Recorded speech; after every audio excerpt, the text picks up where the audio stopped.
boxing on Channel 5. Defending his name, his legacy, Harlem Eubank. Battling his way up the super lightweight rankings. Can he remain undefeated? Big Fight Live, Eubank versus Uruzquieta, Friday at 10 on Channel 5.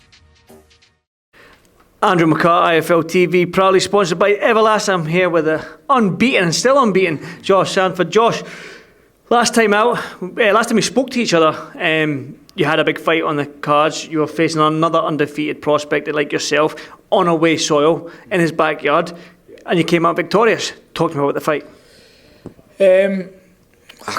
I'm a bit of a perfectionist, so when I watched it back, I wasn't really that happy with the performance, but I think myself and my team were happy with the fact, obviously going away from home, you're kind of round down before things even start, or sometimes even two. I suppose with those factors were satisfied with how the night went, but massive improvements still to be made on myself. Josh, obviously 6-0, I believe you are now. 7-0, 6-0? 5 will go way off. Should be 6 or 7, but I've not. For June, all my fights kind of fell through for last June, and I only managed to get one in January there, and then this one. So as I said, fair play to Joe for taking it, because a lot of boys weren't taking it, even for us to go head down there and take them on. Still not keen on that risk. Well, that's what I was going to say. Fair play to you. That's what I was going to say. 5-0. Not many prospects coming through are willing to put that on the line so early on in their career, especially against another undefeated opponent who's there or thereabouts, the same as you, 7-0, 8-0, in his backyard. So I was going to say fair play to you, and it's well done to you, because obviously it's unheard of. Yeah, absolutely. Well, hopefully I can kind of set the tone for other fighters, and it's what people want to see in boxing as well. I think boxing's become very money over morals, and it's been unfortunate that we're not getting the fights that we want to see. Prime example being Usyk versus Fury, and unfortunately that's the kind of route that we're going down. So hopefully I can, help break the mould and show that. And hopefully, I think my opponent will bounce back for that as well, and I still think he'll go on to do decent things as well. So hopefully that's us showcasing that, a loss isn't the end of the world in boxing, not at all, or in anything.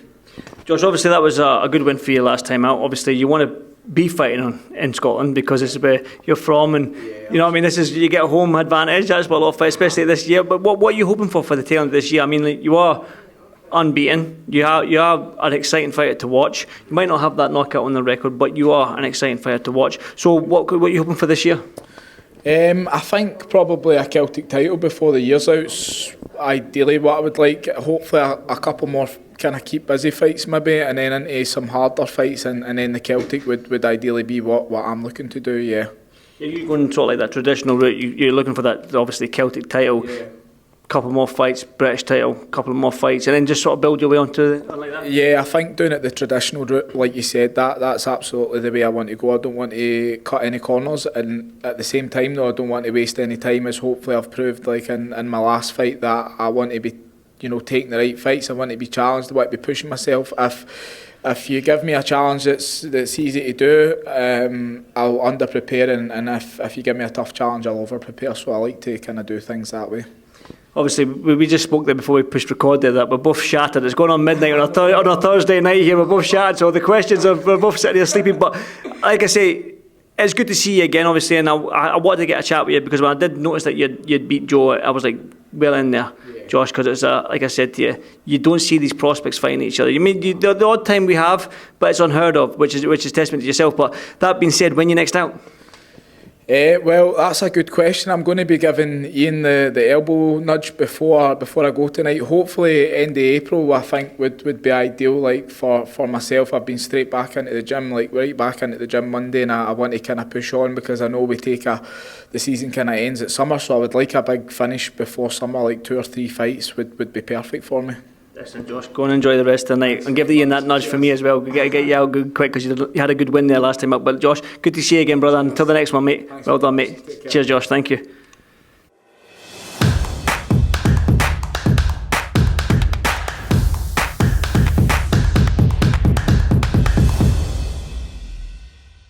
Refuse to not be first.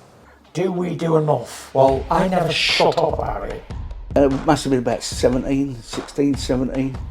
We nicked their guilt rings. Right, the bouncers guilt rings. This is no good for me. That's the reality. If you want the honest truth, and I see it every day.